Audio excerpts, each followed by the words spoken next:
Hello दोस्तों।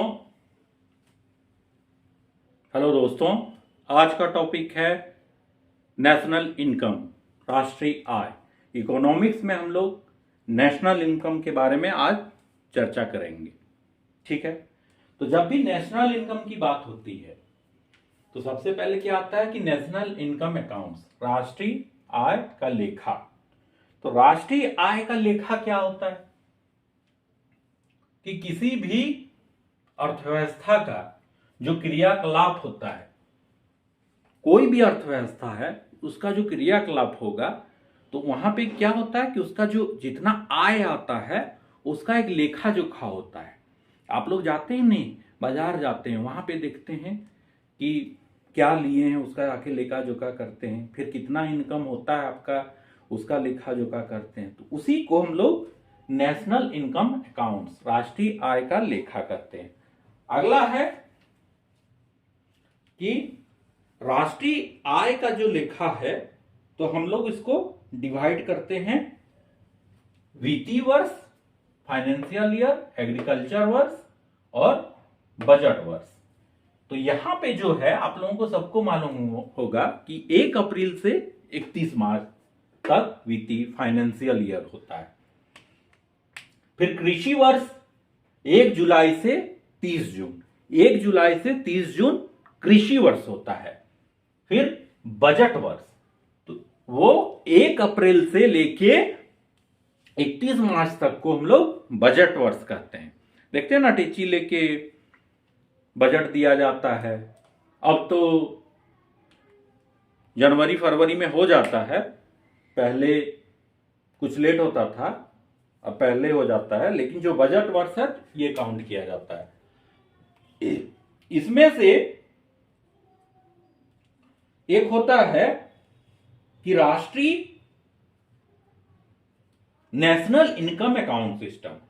तो national income account system क्या है कि उत्पादन, उपभोग, वितरण का जो विवरण होता है, ठीक है, कोई भी और अर्थव्यवस्था में एक वित्तीय वर्ष में जो उसका क्रियाकलाप होता है, आय, वस्तु, सेवाओं को मापने का एक उपकरण है। ठीक है, यहां पे तो इसका परिकल्पना जो होता है नेशनल इनकम अकाउंट सिस्टम, तो ये आज का ये टॉपिक नहीं है। कब है कि 17वीं शताब्दी में भी हुआ था, सर विलियम पेटी द्वारा, बॉयल गिलबर्ट द्वारा। इसके बाद उन्होंने पॉलिटिकल अरिथमेटिक में इसका जिक्र किया था। लेकिन जब द्वितीय विश्व युद्ध आया तो उसमें से उसके पश्चात, द्वितीय विश्व युद्ध के पश्चात एक अर्थशास्त्री थे साइमन कुजनेट्स, इन्होंने ये टर्म को बताया, जिसके चलते इनको 1971 में नोबेल प्राइज मिला इकोनॉमिक्स के क्षेत्र में। ठीक है, अब है कि नेशनल इनकम। तो नेशनल इनकम क्या होता है? किसी भी देश का जो नेशनल इनकम होता है क्या होता है?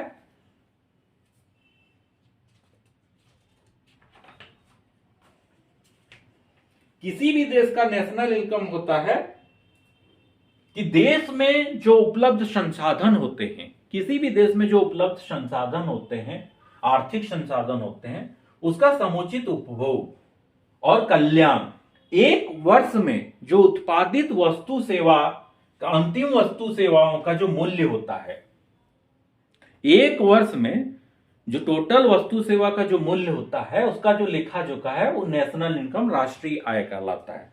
तो राष्ट्रीय आय का जो परिकल्पना है तो 1931-32 में V.K.R. राव ने वैज्ञानिक विधि से दिया था और राष्ट्रीय आय प्रणाली का इनको जनक बोला जाता है। कौन, किनको बोला जाता है? तो V.K.R. राव, V.K.R. राव 1931-32 राष्ट्रीय आय प्रणाली का जनक इनको बोला जाता है। ठीक है, इसके बाद राष्ट्रीय आय का जो परिकल्पना है तो दादा भाई नेरोजी ने 1863 में दिया।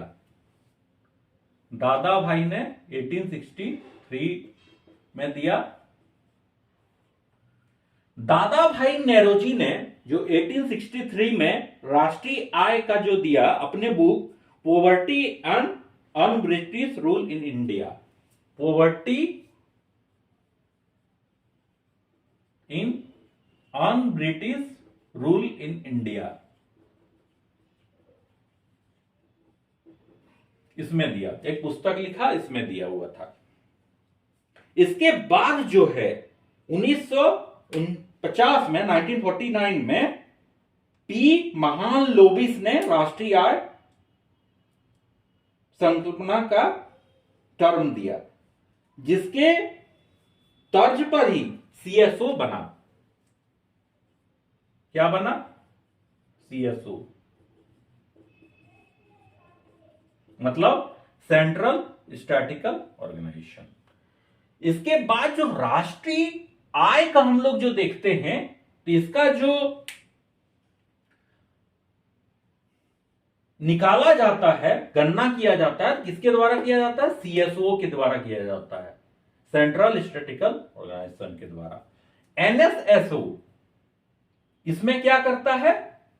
हेल्प करता है। एनएसएसओ हेल्पिंग हैंड है।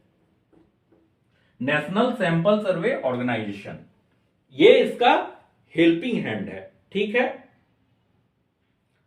1954 में सीएसओ का टर्म आया और 1955 में वर्किंग शुरू हो गया। कितना? 1954 में कि हम लोग एक सेंट्रल स्टैटिस्टिकल ऑर्गेनाइजेशन बना रहे हैं। 1955 से इसका अप्रैल से ये वर्क करना शुरू कर दिया। ठीक है। अब हम लोग देखते हैं कि अगला जो आगे, इसके आगे जो आएगा कि केंद्रीय सांख्यिकी कार्यालय, सेंट्रल स्टैटिस्टिकल ऑर्गेनाइजेशन, तो 29 जून को राष्ट्रीय सांख्यिकी दिवस मनाया जाता है। कब मनाया जाता है? तो 29 जून को राष्ट्रीय सांख्यिकी दिवस मनाया जाता है।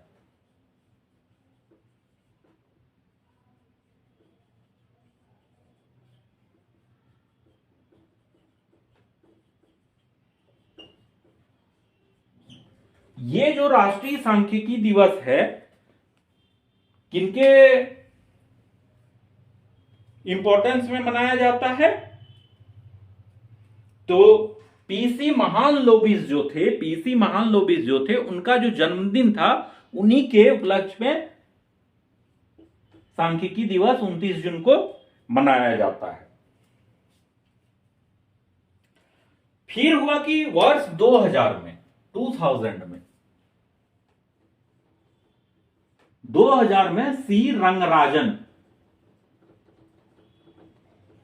एक सी रंगराजन रिजर्व बैंक के गवर्नर भी थे ये, तो इन्होंने क्या किया कि नेशनल इनकम राष्ट्रीय सांख्यिकी आयोग का गठन किया। ठीक है।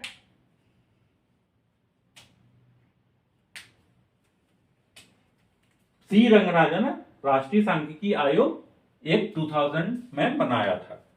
ठीक है। अब बात आता है कि राष्ट्रीय आय है क्या?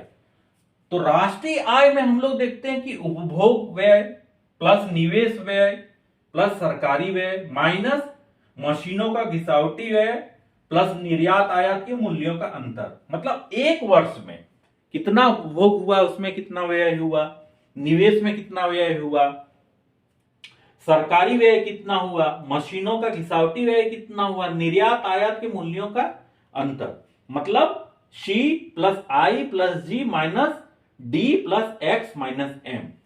यहां पे जो ये डेटा है, ये ऊपर लिखे सब डेटा को प्रूव कर रहा है। ठीक है। अब है कि नेशनल प्रोडक्ट्स, एक टर्म है कि नेशनल प्रोडक्ट्स क्या होता है? राष्ट्रीय उत्पाद। तो देश के नागरिकों के द्वारा एक निश्चित समय अंतराल पे, जब देश के नागरिकों के द्वारा एक निश्चित समय अंतराल पे उत्पादित अंतिम वस्तुओं और सेवाओं का मौद्रिक मूल्य, मतलब एक समयावधि में उत्पादित कितना वस्तु और सेवाओं का जो मूल्य होगा, कितना होगा, उसको अगर हम लोग नापते हैं तो उसको नेशनल प्रोडक्ट्स बोलते हैं। जैसे एनपी बराबर पीक्यू, तो यहां पे जो आपका पी है ये वस्तुओं और सेवाओं की मात्रा है और क्यू है ये उत्पादन का मूल्य है। ठीक है। अब है कि राष्ट्रीय उत्पाद और राष्ट्रीय आय क्या है। तो राष्ट्रीय उत्पाद जो है वो स्टॉक पे डिपेंडेंट है। अगर स्टॉक में डिपेंडेंट है तो उसको हम लोग राष्ट्रीय उत्पाद बोलेंगे, लेकिन जो राष्ट्रीय आय है ये फ्लो पर है, बहाव पर। मतलब आप कैसे देखते हैं, देखिए स्टॉक क्या है। मान लीजिए आप देखते हैं स्टॉक मार्केट, तो एक गुड्स और ये सब का जो मूल्य होता है, किसी भी स्टॉक का आप देखते हैं मूल्य एक निश्चित समय अंतराल पे बदलते रहता है। किसी का मान लीजिए 25 रुपया है, 30 रुपया हो जाता है, घट के 12 रुपया हो जाता है, 10 रुपया हो जाता है। ठीक है। तो ये उत्पाद जो है स्टॉक पे डिपेंडेंट है, लेकिन राष्ट्रीय आय जो है फ्लो पर है। क्या है, पूंजी स्टॉक जब अधिक होगा, मान लीजिए आपके पास पूंजी स्टॉक बहुत ज्यादा है, ठीक है, तो फ्लो भी क्या होगा, बहुत ज्यादा होगा। वस्तु और सेवा का इसमें प्रवाह ज्यादा हो जाता है।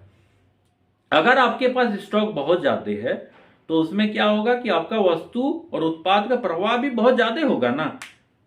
कि जैसे आप लोग कहीं जाते हैं, ठीक है, तो आप लोग जितना किलोमीटर चलते हैं पेट्रोल भी कंजम्पशन उतना होता है।